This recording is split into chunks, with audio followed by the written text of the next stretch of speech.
পশ্চিম আঙ্গারপাড়া সরকারি প্রাথমিক উচ্চ বিদ্যালয়ের মাঠে বাংলাদেশ জাতীয়তাবাদী দল বিএনপি রামগঞ্জ পৌর শাখার ৭ নং ওয়ার্ড সদস্য ফরম বিতরণ অনুষ্ঠান ও নতুন কমিটির পরিচিত সভা ২০২৫। বশির আহমেদ, রামগঞ্জ, লক্ষ্মীপুর বিশেষ প্রতিনিধি। সারা বাংলাদেশে বিএনপি সদস্য সংগ্রহ অভিযানের ফরম বিতরণ শুরু হয়েছে।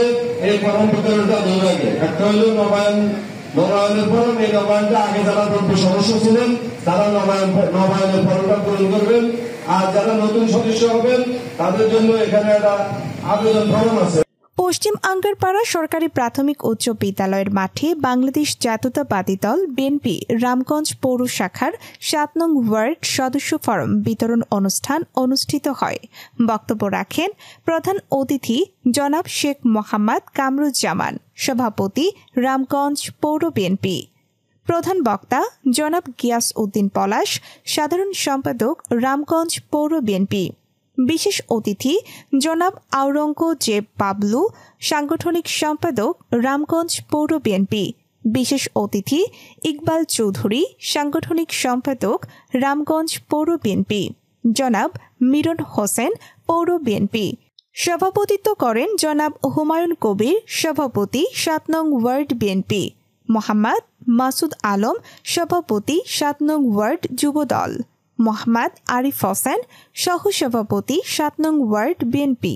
জনাব মনোয়ার ইসলাম, সাবেক কমিশনার পৌর বিএনপি। জনাব শাহ আলম শাহিন, সাবেক যুগ্ম আহ্বায়ক পৌর বিএনপি। বিশেষ অতিথি জনাব সেলিম শাহী, সাধারণ সম্পাদক ৭ নং ওয়ার্ড বিএনপি। সভাপতিত্ব করেন জনাব হুমায়ুন কবির, সভাপতি ৭ নং ওয়ার্ড বিএনপি।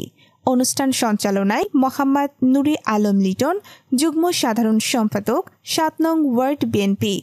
জনাব শাহ আলম, সাংগঠনিক সম্পাদক ৭ নং ওয়ার্ড বিএনপি। জনাব আরজু পাটোয়ারি, যুবদল ৭ নং ওয়ার্ড বিএনপি। জনাব আব্দুল মান্নান, যুবদল ৭ নং ওয়ার্ড বিএনপি। আরও উপস্থিত ছিলেন পৌর ৭ নং বিএনপি, যুবদল, ছাত্রদলের অঙ্গ সংগঠনের নেতৃবৃন্দগণ। বাংলাদেশ জাতীয়তাবাদী দলের হাতকে শক্তিশালী করতে সকল নেতাকর্মী একসাথে রামগঞ্জ পৌর শাখার সদস্য ৭ নং ওয়ার্ড বিএনপির নবনির্বাচিত কমিটি গঠন ঘোষণা করা হয়। আমরা এখানে উপস্থিত হয়েছি দুটি কারণে। একটি কারণ হলো নতুন বিএনপিতে সদস্য ফরম সংগ্রহ করা এবং যারা অতীতে ছিলেন বিএনপি তাদের নবায়ন করা, ফরম নবায়ন করা এবং পরিচিতি অনুষ্ঠান। যেহেতু সময় কম, আমি ওদিকে বক্তব্য দিব না, বক্তব্য রাখার সময়ও নেই। সবাইকে একত্রিত হয়ে আগামী দিন এই ওয়ার্ডে বিএনপি, যুবদল, ছাত্রদল এবং অন্যান্য সংগঠনকে কিভাবে সুসংগঠিত করা যায়, আমি সকলের প্রতি এই উদাত্ত আহ্বান রেখে আমার বক্তব্য শেষ করছি। আসসালামু আলাইকুম ওয়া রাহমাতুল্লাহি ওয়া বারাকাতুহু। সাথে দীর্ঘ সময় দিয়েছেন তার জন্য কৃতজ্ঞ। আপনারা এলাকা থেকে যে স্বতঃস্ফূর্তভাবে এসেছেন তার জন্য আপনাদের কাছে কৃতজ্ঞ। আমরা আগামী দিনও ইনশাল্লাহ কাঁধে কাঁধ মিলে, হাতে হাত মিলে, ভাই বেড়াদারি হিসাবে একে অপরের সাথে সুসম্পর্ক রেখে ইনশাল্লাহ জাতীয় দল বিএনপি করে যাবো ইনশাল্লাহ। আমরা সকাল বেলাবেন ভুলে গিয়েছে, আর করবো না, দ্বিধাদ্বন্দ্ব আমাদের মনে নাই।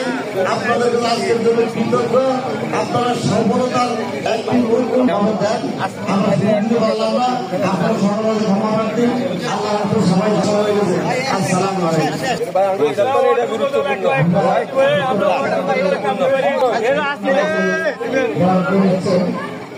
আইসিনি